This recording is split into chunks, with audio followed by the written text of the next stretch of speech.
Drying off cows is really potentially quite a challenging time for both the farmer and the cow. A number of decisions have to be made, a number of practices need to be put in place to ensure that you optimize outcomes for the cow and in terms of production in the next lactation. So those challenges are around selecting appropriate therapies, selecting antibiotic, non-antibiotic approaches to control during the dry period, as well as actually ensuring you've got appropriate management regimes in place to minimize the risk to udder health during the non-lactating period.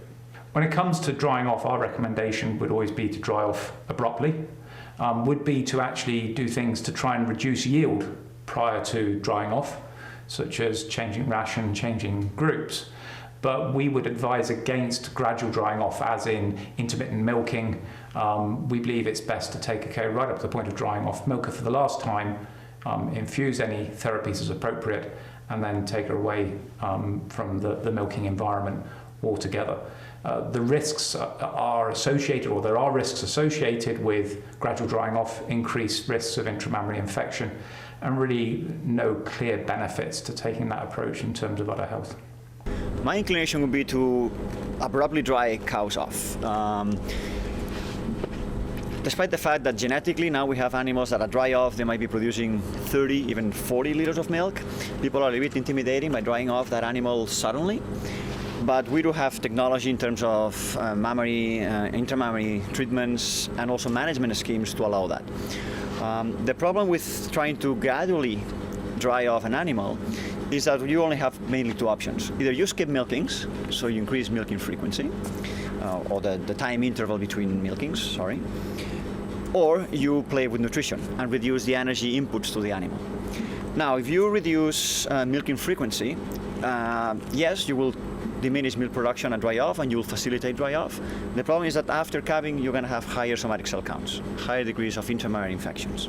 So that's not really an option. Nutritionally, yeah, that's a better option because you provide less energy to the animal produces less milk, you gradually dry off that animal.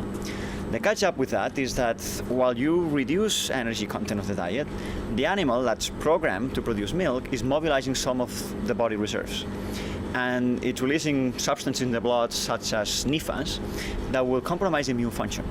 So then you're going to dry an animal that's compromised immune function and still some milk in the udder. And that, of course, is going to increase the odds of incurring intramammary infections. Drying off, there are a lot of changes that occur both physiologically and immunologically in the mammary gland. So what we'll see when you stop milking, you see a build-up of intramammary pressure, you see back pressure, which actually stops the production of milk, reduces milk yield in the cow.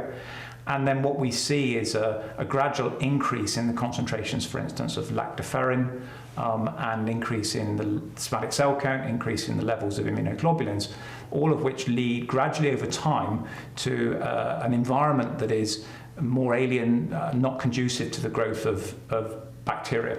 So the cow actually gets herself to we could say, a quiescent state in the mid-dry period, where she's actually very resistant to new infection. That process, though, takes up to 28 days. And in the meantime, you are challenged by issues such as increased intramammary pressure. It takes time for the cow's natural defenses to be acquired, formation of a keratin plug, and for milk to be resorbed from the mammary gland. So there are a lot of challenges the cow faces at that time. Yes, I think again, studies would indicate that abrupt drying off leads to lower new case rates during the dry period, lower infections during the dry period.